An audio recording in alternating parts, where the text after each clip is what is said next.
Katie at HP Risk. I put together this video to lead you through the process of running a FEMA P58 analysis using the Seismic Performance Prediction Program, or SP3. In this video, we will focus on running a basic analysis and leveraging the tools SP3 provides to simplify and expedite the process. Throughout the video, we will touch on some ways that you can dig deeper into the analysis depending on the metrics or results that you're interested in. However, if you're interested in any specific feature of the SP3 tool, please review the rest of the videos that we have provided, which cover each feature in more detail, or feel free to contact us. Let's start by logging into our account. Go to hbrisk.com. You can log in either by clicking this red button on the home page or by going to the login link in the upper right hand corner. Go ahead and log in using your email address and password that you set.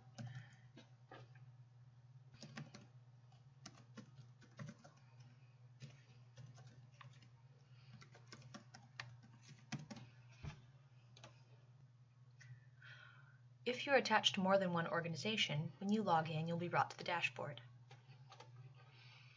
I have the option here to either log into my HP Risk group account or to the video demo account I created for us to look through today. If you're connected to only one organization, you'll be routed directly to the project and model dashboard as soon as you log in. From this page, you can manage all your projects, you can archive them, you can edit them, you can create new projects. Each account that's set up with SP3 is given an example project. You can look through 3 different models here, and that's just to familiarize you with the program and to give you some results to look at. You can open projects by clicking on their header. Within the project, you can move models around. You can create new models. We could choose to copy a model. This is very handy for things like sensitivity analysis, where you want to just maybe tweak a few variables and see something different. You can copy the entire project, tweak a couple things, and go ahead and run it again. So here we see our copied model came up. You can delete models from here as well. And you can also view results. That brings you directly to the results page, and you can browse from there. To get back to the projects page, you can click right here. You move through the program using this header bar. So let's move back to projects. Here's our project and model dashboard again. For our purposes in this video, we will create a new project by clicking on this blue button in the upper right hand corner. So the first thing we have to do when we create a new project is name it. So we'll call this video demo. Give it a project ID. You can select your client. You can either select an existing client, or if you'd like, you can build a new client. We'll name our building.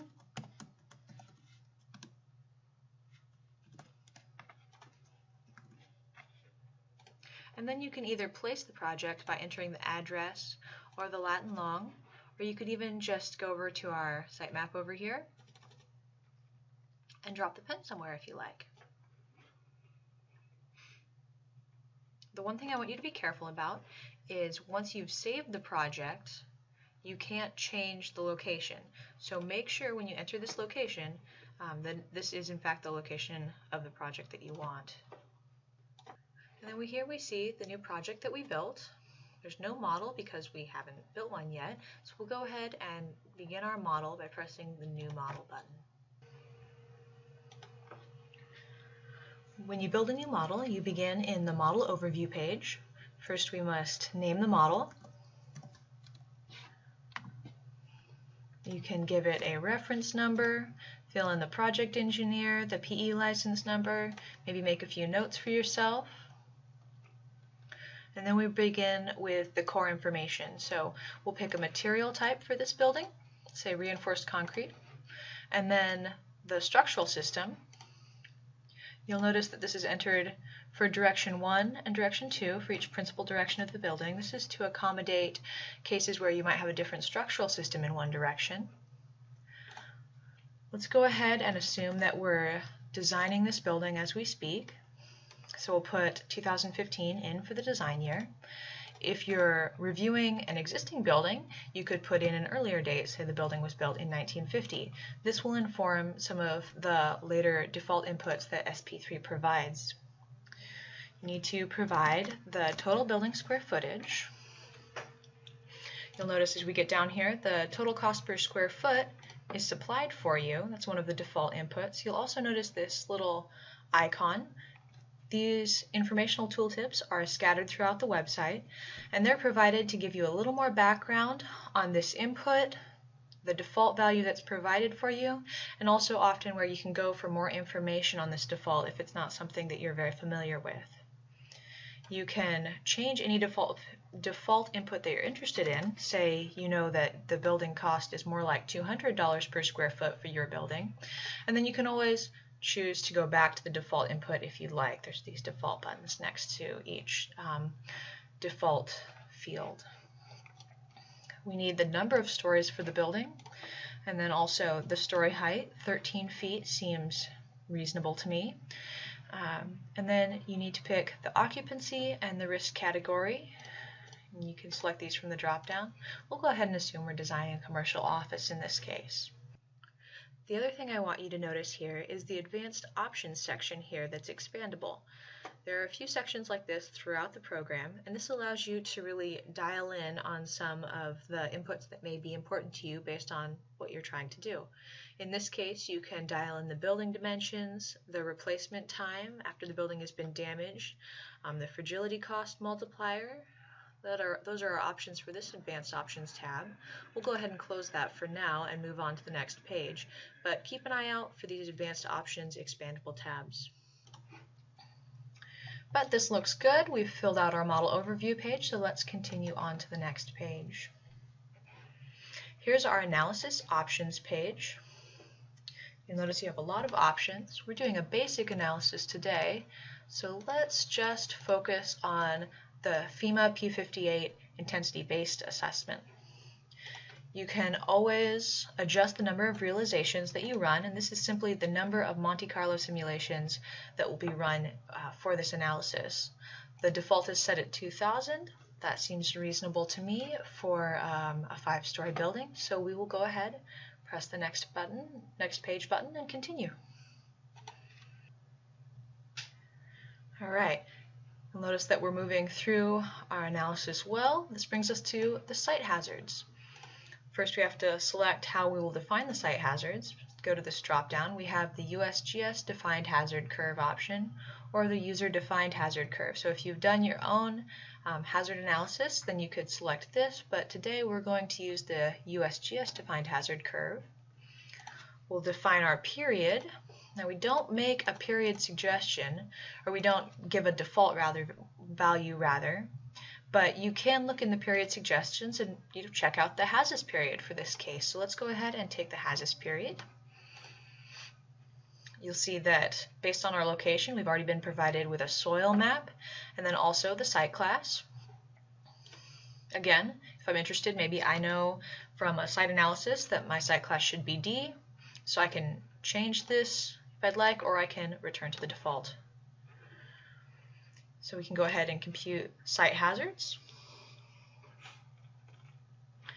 And here is our lovely hazard levels filled in. We can go all the way down to our hazard curve that has been automatically created for us. We're provided with the ASCE 710 seismicity values, and then also this lovely little fault map, liquefaction zones, all kinds of good information like this. You can also look at the deaggregation information. This page really does do a lot of the background work for you, so it's worth exploring. But we'll just continue on for the moment. Let's go on to the next page. Structural responses. This is another case where SP3 has done a lot of the background work for you. If you are designing and you're in the early stages, you can go ahead and use the simplified method. This is provided by FEMA P58. You could also choose to use your own response history results. In this case, we'll use the simplified method. forgotten what we said our period was, let's look at the period suggestions. We went with the HASIS period, which is 0.76 seconds. Again, we want to accommodate for the possibility of having a different period or different structural system, different stiffness in either of the directions. So we'll enter the period for direction 1 and direction 2. We'll stick with the yield base shear coefficient and delta yield that are provided for us by default. We're provided with a default mode shape. And then here's another one of those little advanced option points. So if we wanted to dig more into this mode shape, we could do so here. But I think we're okay. This looks fine for our default mode shape, so we'll go ahead and compute structural responses.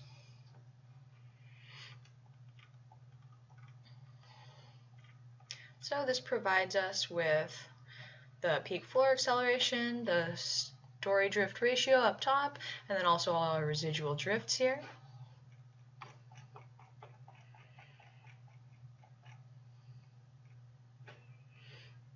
So that looks complete, and we can go ahead and move on to the next page.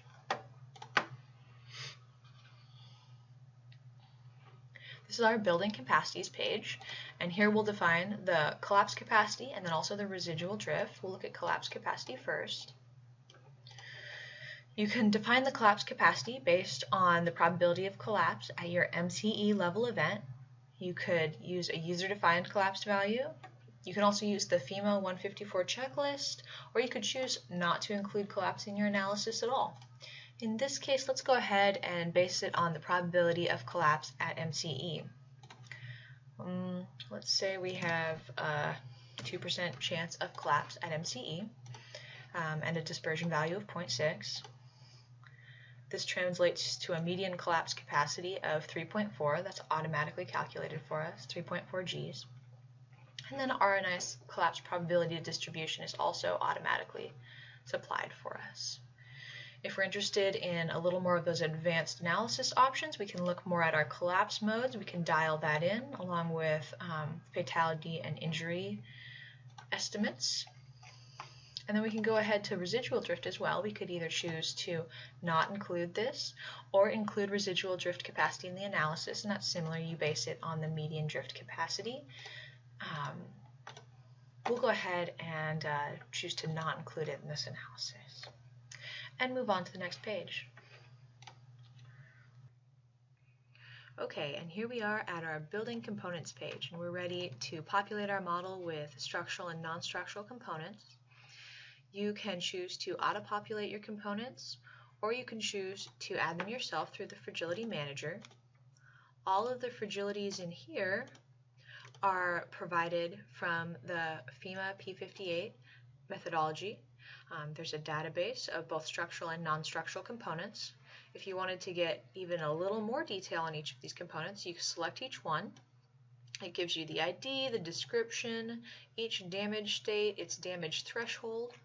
And then you could go ahead and view fragility details to even get more information on the losses like cost, downtime for repairs, things like this for each component.